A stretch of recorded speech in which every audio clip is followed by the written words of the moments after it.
guys, it's Phoebe from Mum's Phoebe, and welcome back to another Doctor Who video. So today I thought we'd do a reaction to the new Doctor Who companion Dan. This video is probably going to be really short, probably not very long at all, because it's literally just me reacting to one picture.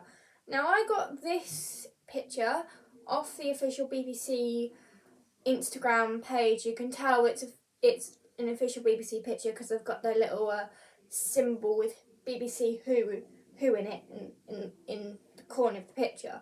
So this picture is the only picture I could find of Dan.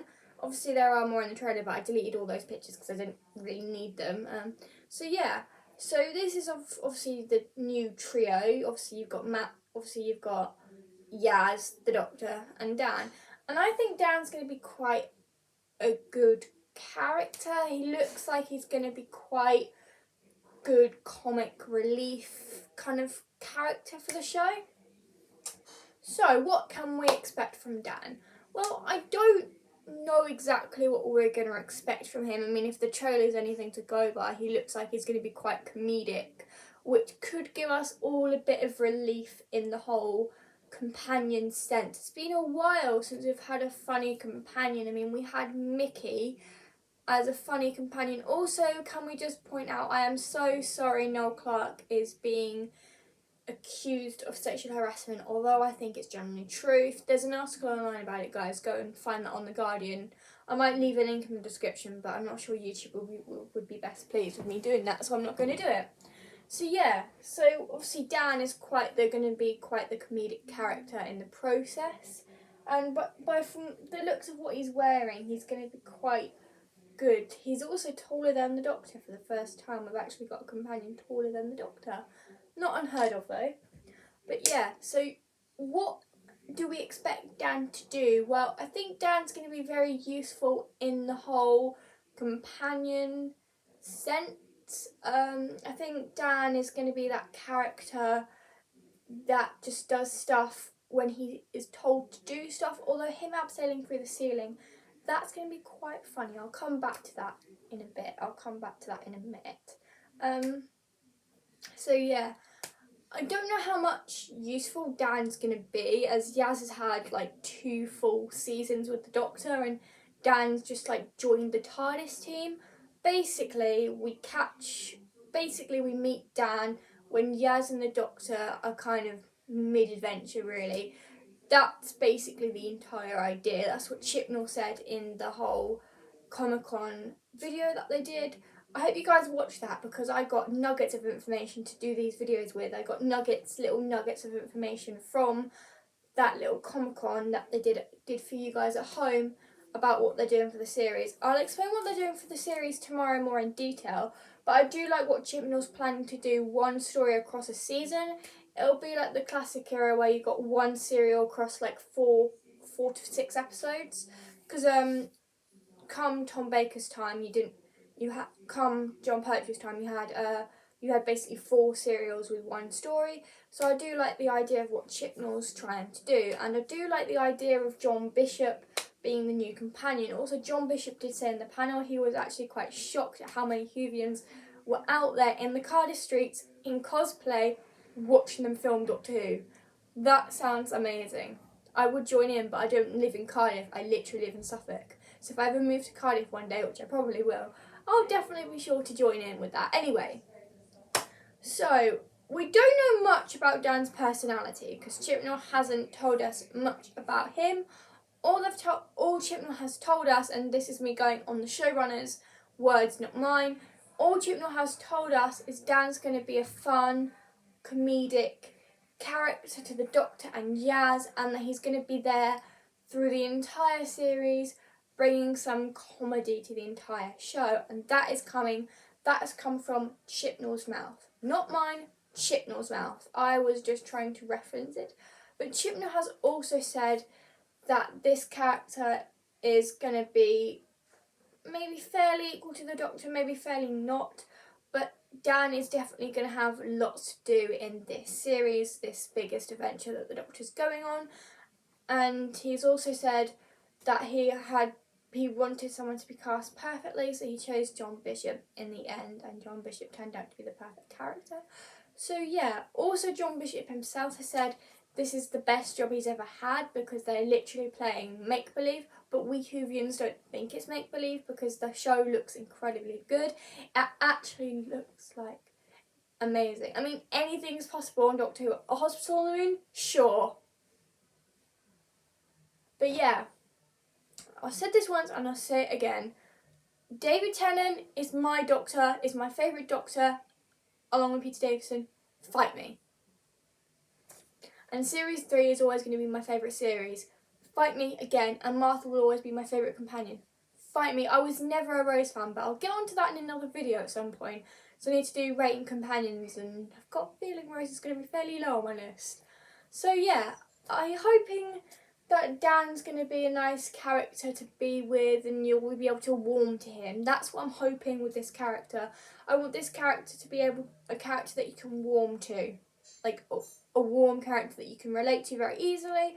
I mean, we got that with Martha and we also got that with Amy as well. I want these characters to be something that you can warm to. This character, Dan, I want Dan to be the character you can relate to and you can warm to very easily. And also very likeable. Because if it's anything to go by, Martha was likeable, Rose wasn't.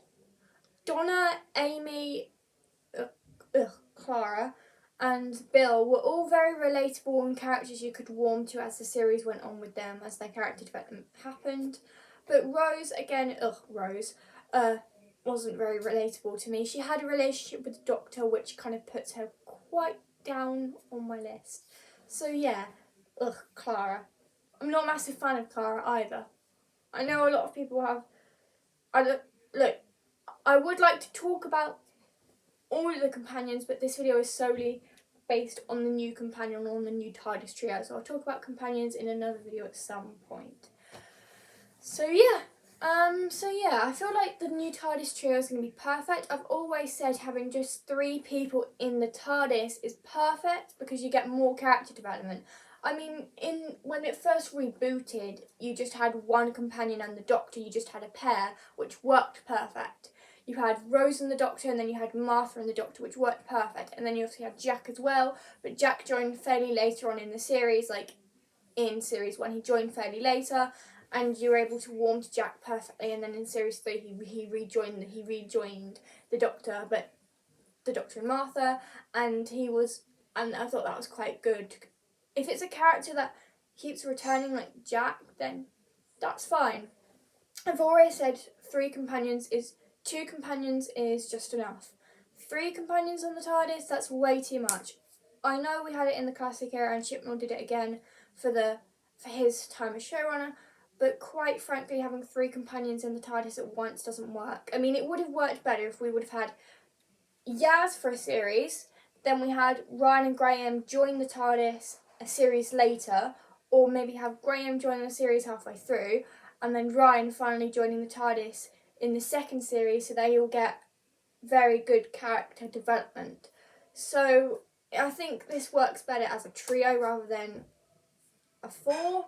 So yeah, I think this works a lot better, and I'm kind of glad Chibnall's kind of put the TARDIS team to 2 companions and to 3 people rather than just 4. It's a nightmare having 4, and quite frankly, Yaz didn't get a lot of character development apart from Demons and Punjab. So yeah, I think this trio is going to work better for everyone, and I'm pretty sure everyone is relieved that the Chibnall has finally realised his mistake and literally just given us 2 companions rather than 3. I like the fact that they did have 4 companions, but I didn't like the fact that they had 3 companions all in the TARDIS at one time. I mean, look at Amy and Rory's time on the TARDIS. Amy joined the series for most of Series 5, then Rory joined again for episodes 6, 7 and 8, and then he died, and then Amy was in the TARDIS for the rest of that series, and then Rory joined for the whole of Series 6 and half of Series 7. So that gave Amy and Rory good character development between the 2 of them, because Amy was in the TARDIS for most of Series 5, and then Rory joined her for half of Series 5, and then he died, and then he joined her again. he joined her in the TARDIS on a permanent basis for Series 6 and Series 7, Series 7A, and I think that worked better because they both got some good character development between them, and I think this trio works as well. I think that TARDIS trio with the Doctor, Amy and Rory worked quite good, and this trio with Yaz, the Doctor and Dan will work excellent as well.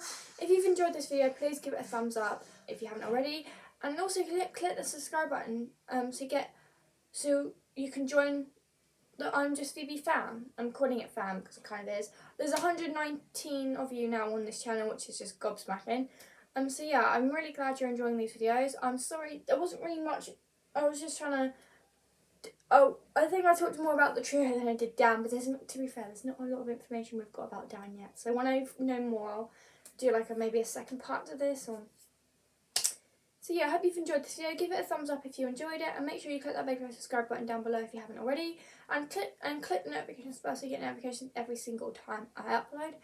And stay wibbly wobbly, timey wimey. Allons-y.